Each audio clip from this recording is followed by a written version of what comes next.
From the very beginning, Pokemon was designed as a social game. The concept of Pokemon came around when Satoshi Tajiri, who used to catch and collect bugs, imagined his bugs crawling across a link cable from one Game Boy to another. This inspired him to make a game where people can catch creatures to battle and trade with their friends, which is how we ended up with Pokemon.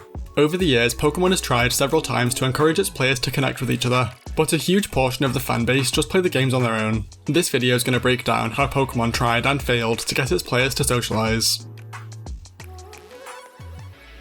The very first Pokemon games released were Red and Green, games being the keyword. Every time a new generation of Pokemon has been released, there's been 2 games, each one containing slightly different Pokemon. A lot of people just see this as a way to make more money, which I'm sure it partly is, but another reason they release different versions is to encourage you to trade with your friends. If you have Pokemon Ruby and you really want to use a Lunatone, the only way to get one is to trade with someone who has Pokemon Sapphire. This gives you a unique journey compared to your friends and promotes trading, which is one of Pokemon's core values. The company's unofficial tagline is "Gotta catch 'em all," and you literally cannot do that without trading. Which brings me on to my first negative, which is that you literally cannot catch 'em all without needing to trade.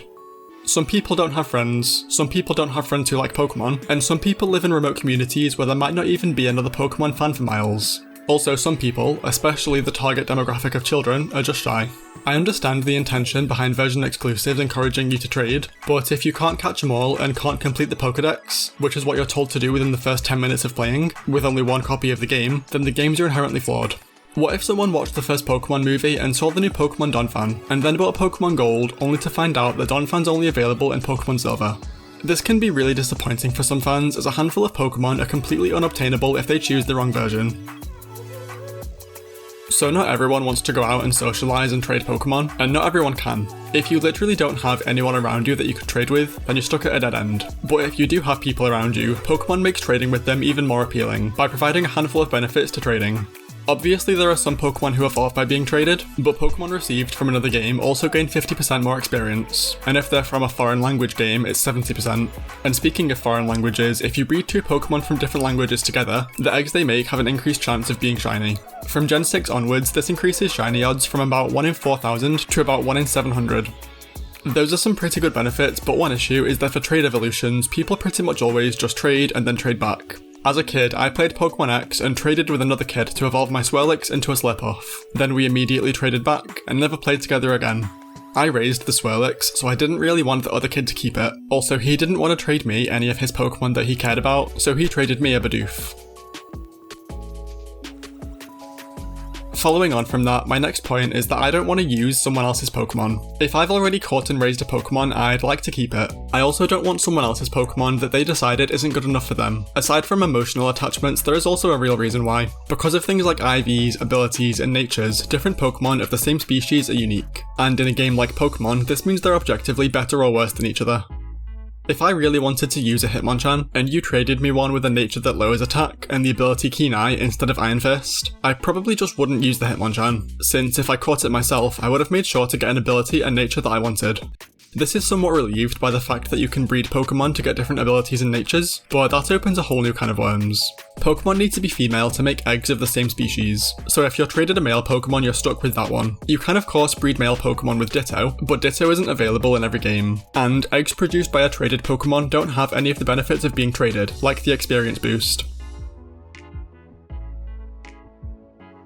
Another way that Pokemon tried to get us to trade is by limiting the Pokemon available to you.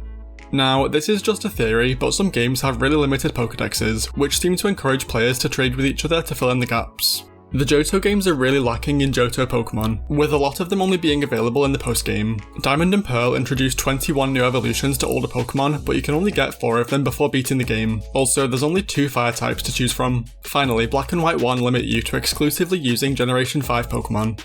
If you wanted to use a Houndoom in Pokemon Gold, an Alexavia in Pokemon Diamond, or anyone from Gen 1 to 4 in Pokemon Black, you would have to trade. I think Diamond and Pearl are the most obvious attempts to get us to trade, considering a fair few of the new evolutions evolved by being traded. This isn't great in theory and also isn't great in practice. The games on their own are missing something and feel kind of poorly made. What's even the point of introducing a Pokemon like Houndour if I have to beat the game before I can use it? Black and White thankfully introduced a lot of new Pokemon to choose from, so they aren't as bad offenders, but I personally much prefer replaying Black and White 2, where the Pokedex was expanded to include older Pokemon. Moving away from trading, another way Pokemon tried to get us to socialise is Street Pass. This was a feature on the 3DS where if your console was near someone else's, it would pass on some data that unlocks something in-game. The only Pokemon games that really take advantage of this are Omega Ruby and Alpha Sapphire, where Street Pass can be used to add other people's secret bases to your game. It's also how you get the Eon ticket, which you can use to get the other version of Latios and Latias that you didn't get in the story, and their signature item, the Soldew. If your 3DS was in 90 feet or 27 meters of someone who had the Eon ticket, you'd get it in your game as well. This sounds good in theory, but once you look into the details, you can see why it didn't work. For Street Pass to function, both 3DSs need to be turned on. I don't know about you guys, but I very rarely leave the house with any type of game console, and if I do, it's normally switched off. I'm 23 years old, so I get that I'm not Pokemon's target audience, but when the Eon ticket was released when I was 12, I still never really left the house with my 3DS and had it turned on while I was out. I guess if you live in a busy city and you played Pokemon on long train or car journeys, you might have got the Eon ticket, but the chances of that are quite slim. Also, I know Street Pass doesn't directly encourage you to socialise with other players, since it's designed to work based on passing random people in the street, but I'm including it in this video because if you know someone who got an Eon ticket, it would make you go and play Pokemon with them, or at least within 27 meters of them.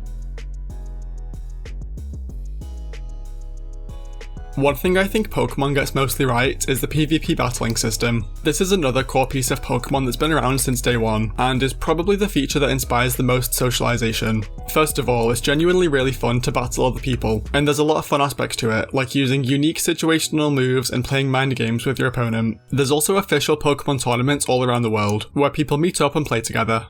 The issue with these tournaments is the entry barriers. To legitimately get a team together can take an insane amount of time, and to get certain Pokemon you'll need to have several different games and consoles. For example, if you wanted to use a Clefable with Soft-Boiled in Pokemon Sword and Shield, you'd need to teach it to a Clefable in either Fire Red or Leaf Green and transfer it up to the Generation 8 games.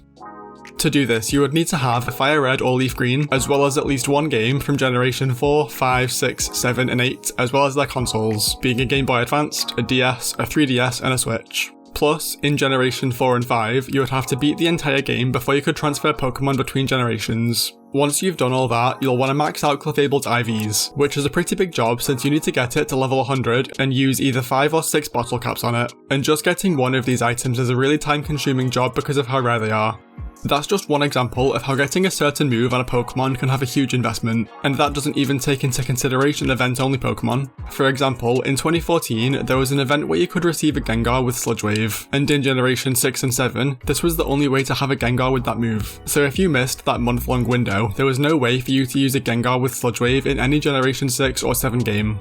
Thankfully, there is kind of a solution to this. You can use external software like PK Hex to generate a Pokemon with any ability, nature and moves in just a couple of minutes. However, these Pokemon often get you disqualified from official tournaments, even if you give them moves and abilities that they could naturally have, making them no different to a Pokemon who was caught and trained legitimately. I could understand wanting to ban hacked Pokemon if people were cheating in higher stats or illegal moves, but for tournaments, everyone's hacking in Pokemon who could legally exist. This really puts a lot of people off, since they'll need to either invest a massive amount of time and money into putting a team together, or go into the tournament with a team they're not fully happy with. Also, if you want to make a minor change to your team, for example giving someone a different hidden power type or changing an ability or nature, these adjustments are much easier said than done, and a lot of the time you'll have to train a completely new version of the Pokemon from scratch. So, what's the solution? Obviously with tournaments, the solution is just to allow people to use hacked Pokemon, as long as they could actually exist in-game. With trades, Pokemon has actually made some steps in the right direction. We haven't had a new Pokemon who evolves by trade since Generation 7, and even then it was just a Lowland Graveler, who copies his evolution method from regular Graveler. I think the next logical step would be to remove the concept of Pokemon evolving while holding a specific item. If we could just use the item on the Pokemon instead, it would make really popular Pokemon like Scizor and Kingdra more obtainable. As for Pokemon who evolve purely by being traded, these could easily be changed to being either a level up evolution, or maybe introduce a new evolution stone to fill in the gaps. Also, a lot of them actually fit decently well with the existing evolution stones, so they might not even have to make a new item for this.